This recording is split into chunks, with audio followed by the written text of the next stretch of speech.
Saudara, dulu saya berpikir saya ini orang yang bukan penakut. Ya, saya termasuk orang yang berani. Masih kecil saya berani naik ke atas genteng saudara tetangga. Berlarian di atas genteng, di atas atap hanya untuk mengejar sebuah layangan saudara. Padahal waktu itu saya masih kecil banget saudara. Dan kemudian saya berani dalam arti melawan ya musuh saya. Walaupun dia laki-laki dan termasuk besar. Juga saudara saya berani melakukan hal-hal yang termasuk ekstrim. Misalnya dulu memerangi kuasa-kuasa jahat. Pergi ke rumah-rumah hantu saudara. Ya bahkan ke pohon-pohon keramat hanya untuk memerangi iblis, kuntilanak, genderuwo dan sebagainya saudara yang dipuja oleh daerah tersebut.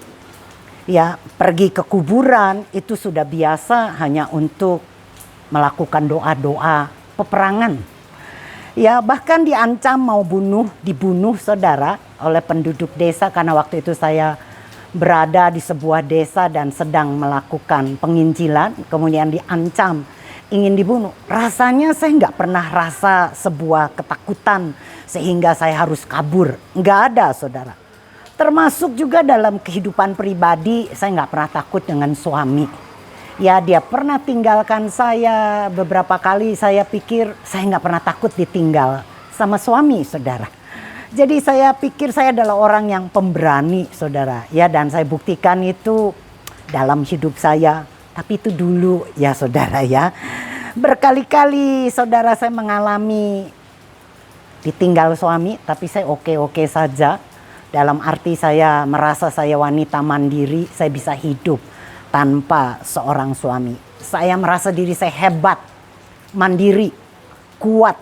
Ya, kenapa nggak pernah takut sama sesuatu atau kepada seseorang?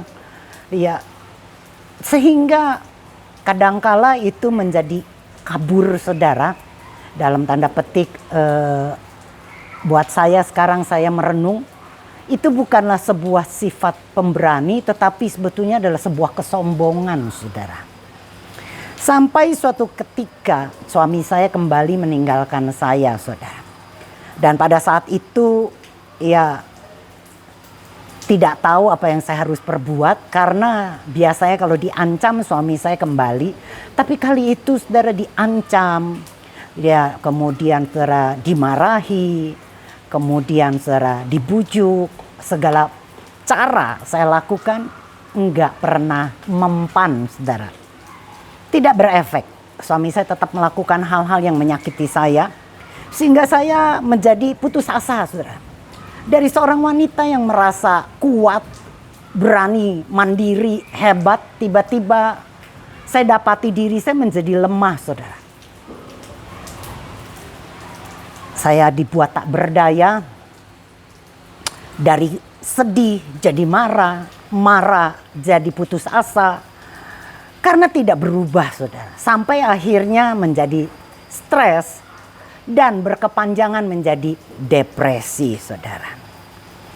Dan saya dapati ternyata saya bukanlah wanita yang pemberani, yang sering kali teman-teman saya banggakan kalau saya ini adalah seorang perempuan, seorang wanita yang luar biasa. Terbuat dari otot baja, tulang besi katanya. Nggak kenal takut saudara. Tapi ternyata penderitaan yang saya alami kala itu membuat saya sadar. Saya bukanlah seperti yang teman-teman katakan. Saya diliputi dengan ketakutan yang luar biasa. Saya nggak berani menghadapi dunia saudara. Saya banyak diam di kamar dan tidak mau keluar kecuali hanya pergi ke gereja. Dan saat itu dalam anugerah sungguh saya rasakan. Sampai sekarang saya rasakan. Saya pikirkan, saya renungkan itu anugerah. Dalam keadaan yang takut begitu rupa, depresi begitu rupa. Saya masih tetap bisa berkhotbah dan saya tahu itu bukan karena kekuatan dan kemampuan saya. Tapi karena kebaikan Tuhan. Sampai akhirnya saya mendapatkan sebuah ayat di dalam 2 Timotius 1 ayat yang ke-7. Dikatakan sebab Tuhan memberikan kepada kita bukan roh ketakutan. melainkan roh yang membangkitkan kekuatan, kasih, dan ketertiban. Dalam bahasa ya firman Tuhan, saudara, dalam terjemahan yang lain berkata, Roh Kudus yaitu karunia Tuhan tidak menghendaki engkau takut akan orang, melainkan supaya engkau bijaksana serta kuat dan mengasihi mereka serta senang berada bersama-sama dengan mereka. Pada saat itu saya mengalami ketakutan yang begitu luar biasa, khususnya terhadap suami. Saya rasanya nggak pernah berani menghadapi suami, sehingga kalau dia ada di rumah saya menghindar. Karena rasanya saya takut, saudara. Nggak tahu apa yang saya takuti, karena suami saya, saudara, juga tidak melakukan hal-hal yang menyakiti secara fisik. Dia nggak pernah memukuli saya, saudara, tetapi saya ada rasa roh takut yang bukan main. Jantung saya berdebar kencang, saudara, berdegup kencang, dan kadang kala sakit bukan main. Takutnya, saudara, sampai membuat saya itu mual, saudara, ingin muntah. Dan saudara, pada waktu ayat ini saya tahu Tuhan tidak menghendaki saya takut, tapi Tuhan menghendaki supaya saya berani, saudara, ya menghadapi mereka dan senang bersama-sama dengan mereka. Saya tahu ayat ini dan kemudian saya deklarasikan, karena diajarkan untuk deklarasikan, ucapkan, deklarasikan, ucapkan. Maka saya ucapkan, saya deklarasikan, saudara. Aku tidak takut, aku tidak takut, aku tidak akan takut. Tuhan memberikan kepadaku bukan roh ketakutan. Saya katakan itu berkali-kali, saudara, tetapi ketakutan saya tidak hilang, saudara. Karena ternyata memang, saudara, ketakutan tidak bisa diusir dengan kata-kata aku tidak takut, aku tidak takut, aku tidak takut, saudara. Sampai akhirnya Tuhan mengajar saya sebuah kebenaran, saudara. Di dalam 1 Yohanes 4 ayat ke-18. Di dalam kasih tidak ada ketakutan. Kasih yang sempurna melenyapkan ketakutan. Sebab ketakutan mengandung hukuman. Dan barang siapa takut, ia tidak sempurna di dalam kasih. Saudara, pemahaman saya yang kabur saat itu, saudara, bahwa saya berpikir Tuhan tidak memberikan kepada saya roh ketakutan. Saya harus berani, saudara, dan kemudian kalau saya takut berarti saya tidak sempurna di dalam kasih saya kepada Tuhan. Makin stres, saudara. Saya makin merasa terintimidasi, semakin merasa saya tidak sempurna kasih saya kepada Bapa, kepada Tuhan. Semakin saya, saudara, tertekan. Dan akhirnya, saudara, ya saya pikir kasih sayang harus sempurna. Kasih sayang kepada Bapa harus sempurna. Kasih saya kepada Tuhan harus sempurna. Harus mengasihi Tuhan lebih dari apapun. Iya, betul, saudara. Tapi bagaimana caranya pada waktu kita sudah katakan dan mau itu, ternyata ketakutan belum lenyap, saudara. Sampai akhirnya 1 Yohanes 4 ayat yang ke-8 dikatakan, saudara, terjemahan bahasa Indonesia Alkitab. Saudara, bahasa yang lain dikatakan kita tidak usah takut terhadap Dia yang mengasihi kita dengan sempurna. Karena kasih yang sempurna itu meniadakan segala ketakutan akan apa yang mungkin dilakukannya terhadap kita.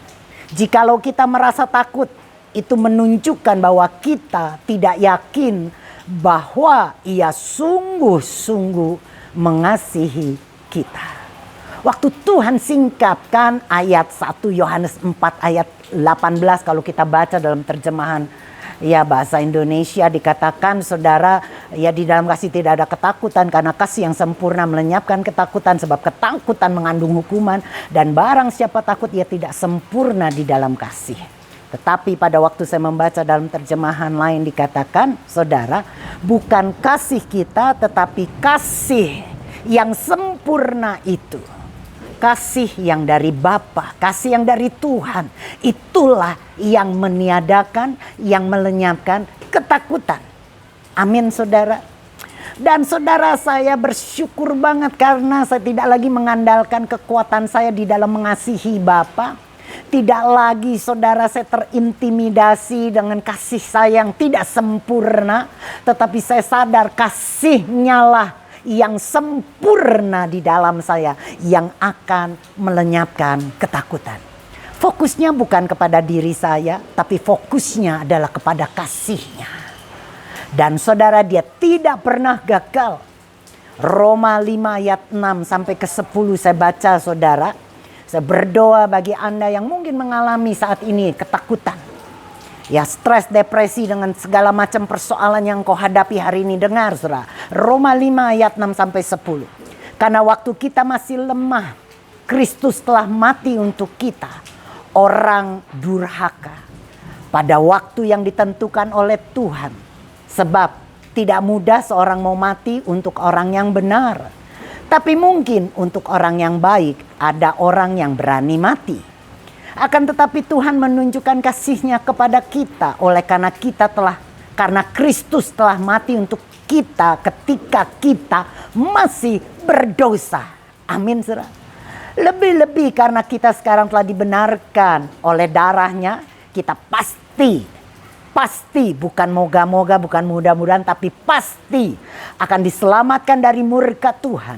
Sebab jikalau kita ketika masih seteru diperdamaikan dengan Tuhan oleh kematian anaknya, lebih-lebih kita yang sekarang telah diperdamaikan pasti akan diselamatkan oleh hidupnya. Saudara lihat dikatakan, ketika kita dalam keadaan yang tidak berdaya, Kristus mati untuk kita pada waktu yang tepat yang ditentukan oleh Tuhan. Padahal kita ini orang yang jauh daripada Tuhan. Untuk seseorang yang adil, seseorang yang baik, sukar orang mau mati. Barangkali untuk seseorang yang baik, ada orang yang berani mati.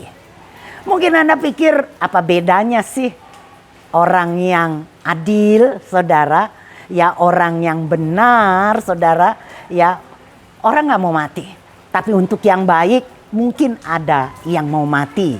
Untuk orang yang baik, bukan untuk orang yang benar. Bedanya apa sih, Bu? Coba perhatikan, saudara. Bila si A, saudara, adalah seseorang yang sempurna. Dia benar, saudara. Hidupnya benar. Saudara, ya, dia adil, dia benar. Tidak melakukan hal-hal yang merugikan banyak orang. Dan si B ada orang yang baik, saudara. Baik banget kepada saya. Setiap kali kalau saya butuh pertolongan, dia selalu mengulurkan tangannya. Setiap kali saya membutuhkan, saudara, ya kehadirannya, dia selalu ada di samping saya. Setiap kali saya kekurangan uang, kekurangan dana, dia selalu menolong dengan begitu cepat. Dia baik banget, saudara, kepada saya. Nah, pada waktu saudara, orang yang benar itu si A. Kemungkinan saya tidak mau mati untuk dia pada waktu saudara dia membutuhkan pertolongan saya. Saya tidak mau mati untuk si A. Tapi untuk si B yang baik kepada saya, yang selalu menolong tepat waktunya, selalu memberkati saya, yang memberikan uang, yang selalu ada di setiap saya butuhkan di samping saya. Mungkin saya mau mati untuk si B. Betul, saudara? Nah, Yesus, saudara, dikatakan, saudara, dia mati bukan saja untuk orang yang benar, tetapi juga untuk yang baik dan yang tidak baik.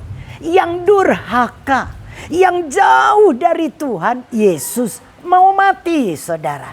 Dikatakan, saudara, ya ketika kita tidak berdaya, Tuhan mau mati untuk kita yang masih berdosa.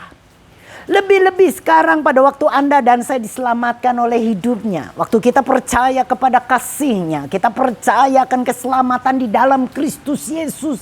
Maka bila dulu dia rela mati untuk kita, waktu kita masih berdosa dan menjadi orang durhaka yang jauh dari Tuhan. Lebih-lebih sekarang, Anda dan saya adalah anak-anak yang dikasihinya, yang disayanginya, yang dicintainya begitu rupa. Pasti dia akan tolong. Saudara, kebenaran inilah yang membuat saya, saudara, berpegang dan kemudian mempunyai pegangan yang teguh. Sehingga saya tidak lagi mengalami ketakutan, saudara. Tiba-tiba ketakutan itu lenyap, saudara, dalam hidup saya tanpa saya sadari, tanpa saya usahakan. Ya, pada waktu saya mengerti kebenaran ini bahwa Bapa menerima saya. Waktu saya berdosa, dia mengasihi saya pada waktu saya durhaka dan jauh dari Tuhan. Apalagi sekarang, saya yakin dia pasti menolong saya. Kebenaran ini membuat saya tenang karena saya percaya bukan lagi kepada kasih saya yang kadangkala mungkin naik. Bisa mengasihi Tuhan saudara karena keadaannya lagi sedang oke-oke saja. Atau mungkin saya lagi ada di bawah saudara waktu-waktu saya mengalami masa-masa sulit kelam. Saudara, saya tidak bersandar kepada kasih saya karena itu bisa berubah-ubah. Tapi sekarang saya bersandar dan percaya penuh akan kasih-Nya yang tidak pernah berubah. Dan itu akhirnya membuat saya sadar, saudara. Menyadari keberanian yang dulu saya punyai ternyata itu bukanlah sebuah keberanian yang baik, tapi itu adalah sebuah kesombongan. Saya ingin dilihat orang bahwa saya ini wanita hebat. Saya ingin membanggakan diri saya bahwa saya tidak bergantung kepada manusia. Saya ingin membuktikan bahwa saya adalah wanita yang mandiri, saudara. Tetapi pada waktu saya mengalami persoalan yang sama tahunan. Kemudian diulang lagi beberapa tahun kemudian saya mengalami persoalan yang sama.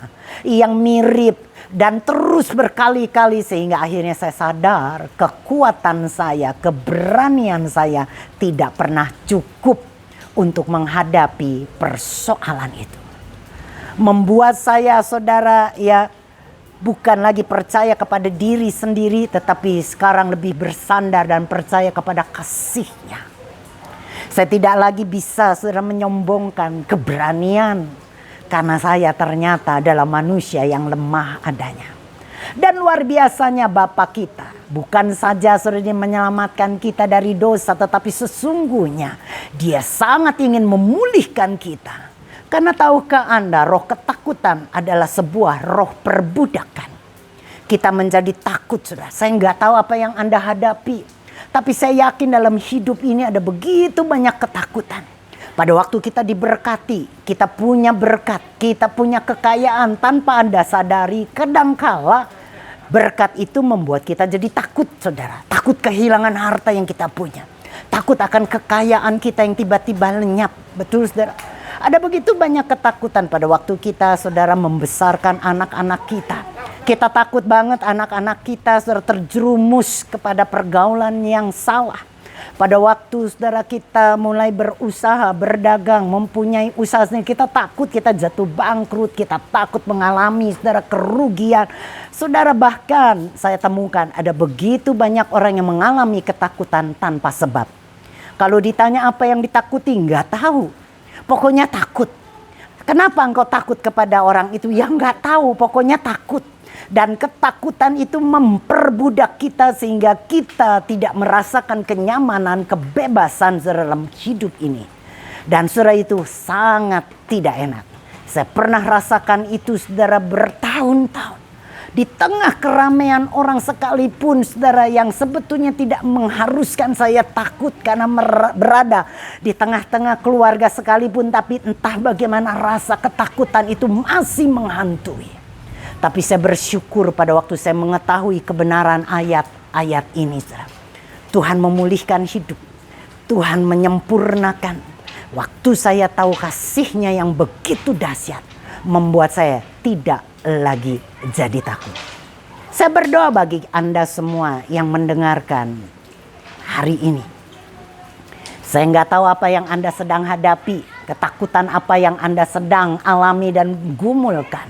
Tapi saya berdoa, biar kiranya waktu Anda sadari kasih Bapa yang tidak pernah berkurang, yang tidak pernah berubah, yang tetap adanya Dia cinta dan kasih kepada kita sempurna adanya. Itu saya percaya akan melenyapkan ketakutan kita. Amin, saudara. Saya berdoa biarlah kiranya Anda dipenuhi dengan damai sejahtera yang dari Bapa. Shalom bagi Anda. Shalom bagi kita. Shalom bagi Indonesia. Haleluya.